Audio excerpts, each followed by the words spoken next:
Spicy Korean ramen. Ramen খেতে কিন্তু অনেক বেশি ভালো লাগে। 200-300 টাকার রামেন যদি মাত্র 50 টাকায় পাওয়া যায় তাহলে কেমন হয়। আজকে আমরা তৈরি করব স্পাইসি রামেন। আসসালামু আলাইকুম এভরিওয়ান, আশা করি সবাই ভালো আছেন। মিস্টার লুডুস নিয়ে এসেছে কোরিয়ান রামেন, মাত্র 50 টাকা প্যাকেট, আর সাথে নিয়েছিলাম একটা ডিম। প্রথমেই আমার মিনি রাইস কুকারে পানি গরম দিয়ে দিয়েছিলাম, আর তারপরই এখন দিয়ে দিব এই লুডুসটা। আর এই প্যাকেটের এই লুডুসটা আমি সেই গরম পানির মধ্যে দিয়ে দেই এবং কিছুক্ষণ অপেক্ষা করি। আমার এই মিনি রাইস কুকার দিয়ে কিন্তু অনেক কিছু রান্না করা যায় অনেক বেশি সহজে। কিছুক্ষণের মধ্যেই লুডুসটা সিদ্ধ হয়ে যায় এবং এইখানে সবকিছু একটা একটা করে অ্যাড করব। প্রথমেই শুকনো মরিচের মধ্যে ম্যাগি মশলা নিয়ে নেই, তারপর 1 চামচ পরিমাণ মরিচের গুঁড়া নেই এবং গরম তেল দিয়ে দেই। গরম তেল দেওয়ার পরে মিস্টার লুডুসের কোরিয়ান রামেনের মধ্যে যে সসটা ছিল সেটা এগুলোর সাথে অ্যাড করে নেই। পুরোটা অ্যাড করার পর দেখতে যা লাগতেছিল যে কি পরিমাণ স্পাইসি হবে, যারা স্পাইসি খাবার পছন্দ করেন তাদের জন্য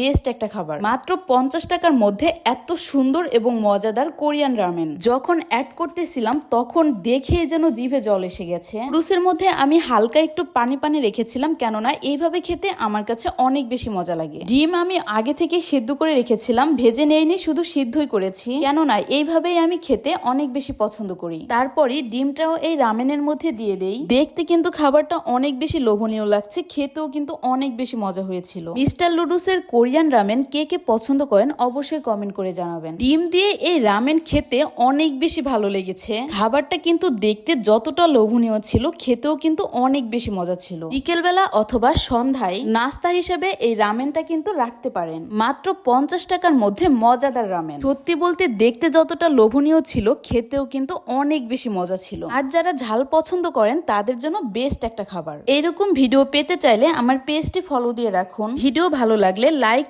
এবং কমেন্ট করুন। ধন্যবাদ এভরিওয়ান আমার সম্পূর্ণ ভিডিওটি দেখার জন্য।